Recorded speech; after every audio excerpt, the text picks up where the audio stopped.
राधे राधे, जय श्रीमन नारायण, हरे कृष्णा। कैसे हैं आप लोग?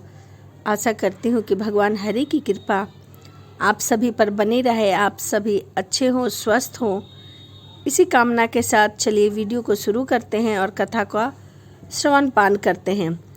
पता नहीं किस रूप में आके नारायण मिल जाए रे, इसी के ऊपर आज मैं यह कथा लेकर आई हूँ।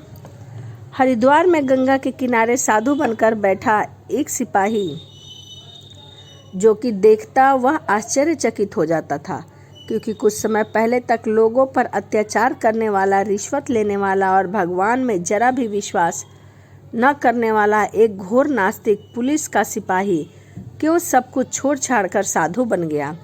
आखिर एक दिन एक सज्जन ने उनसे पूछ ही लिया, आप किस तरह के सिपाही हैं? सिपाहियों के हाथ में तो भाला होता है, आपके हाथ में माला है, आप किसका नाम जप रहे हैं?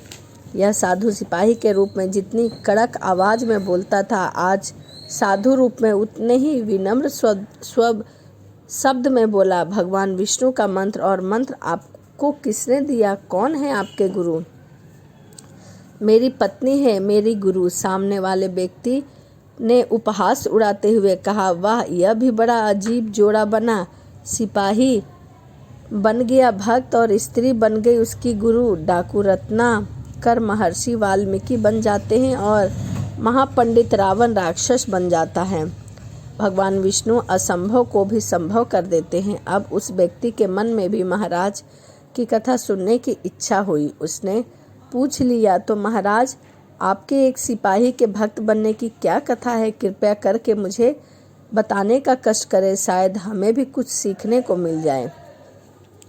भक्त ने माला एक तरफ रखी और उस व्यक्ति को अपनी आप बीती हुई सारी कहानी सुनाना शुरू कर दिया। मेरा नाम ठाकुर वीरपाल सिंह है। मैं एक पक्का सुधारक था, हर बात का खंडन करता था। ईश्वर में मेरी कोई भी आस्था नहीं थी, किंतु मेरी धर्म पत्नी बहुत श्रद्धालु और घोर सनातनी महिला थी। रोज सुबह जल्दी उठती, स्नान करती, भगवान विष्णु की उपासना करने के बाद तुलसी पूजन करती, जब जाकर किसी से बात किया करती थी। एक रात मैं निराश गुस्से में भनभनाता हुआ घर पहुंचा और मेरी पत्नी ने पूछा, क्या हुआ, आप क्यों परेशान हैं? मैंने जवाब दिया, इतने सालों से ईमानदारी की नौकरी कर रहा हूं, लेकिन आज गलती से साहब को सलाम करना भूल गया, तो इतनी छोटी सी बात पर पापी ने मेरा तबादला अल्मोड़ा करा दिया। पत्नी ने पूछा, अल्मोड़ा कहाँ है?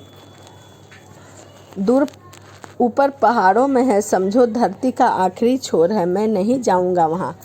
पत्नी ने पूछा, तो क्या करोगे? इस्तीफा दूंगा, छोड़ दूंगा यह गुलामी की नौकरी। तो फिर घर कैसे चलेगा? खेती करूंगा, मजदूरी करूंगा, वह मेरा सिर दर्द है। पत्नी ने बड़े आराम से जवाब दिया, चिंता मत करो, मैं भगवान विष्णु जी से प्रार्थना करके तुम्हारा तबादला रुकवा दूंगी।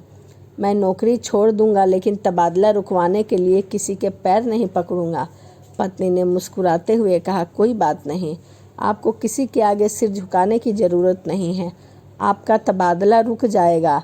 अरे ऐसा कैसे रुक जाएगा? तुम जानती हो उसे, माइकल जॉर्डन है, हमारे कप्तान का नाम, दुष्ट, एक नंबर का बदतमीज ऑफिसर है, ना जाने कितनों का तबादला कर चुका है और कितनों को नौकरी से निकाल चुका है। पत्नी ने इस प्रकार तसल्ली देते हुए कहा, कोई बात नहीं है, भगवान विष्णु आपका तबादला रोक देंगे।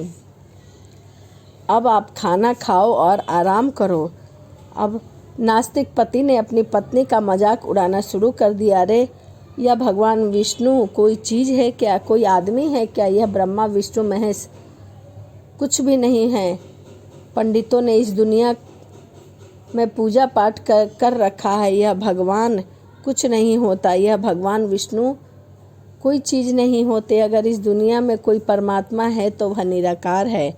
पति की ऐसी निष्ठुर बातें सुनकर पत्नी बिल्कुल भी विचलित नहीं हुई। वह एकदम शांत स्वभाव में जवाब दिया, वही साकार भी है, वही निराकार भी है, वही ब्रह्मा विष्णु महेश भी है, वही सृष्टि के रचिता भी है। विष्णु बनकर उनका पालन करते हैं और शंकर बनकर उनका विनाश करते हैं। फालतू बकवास मत करो, अगर ईश्वर पे भरोसा है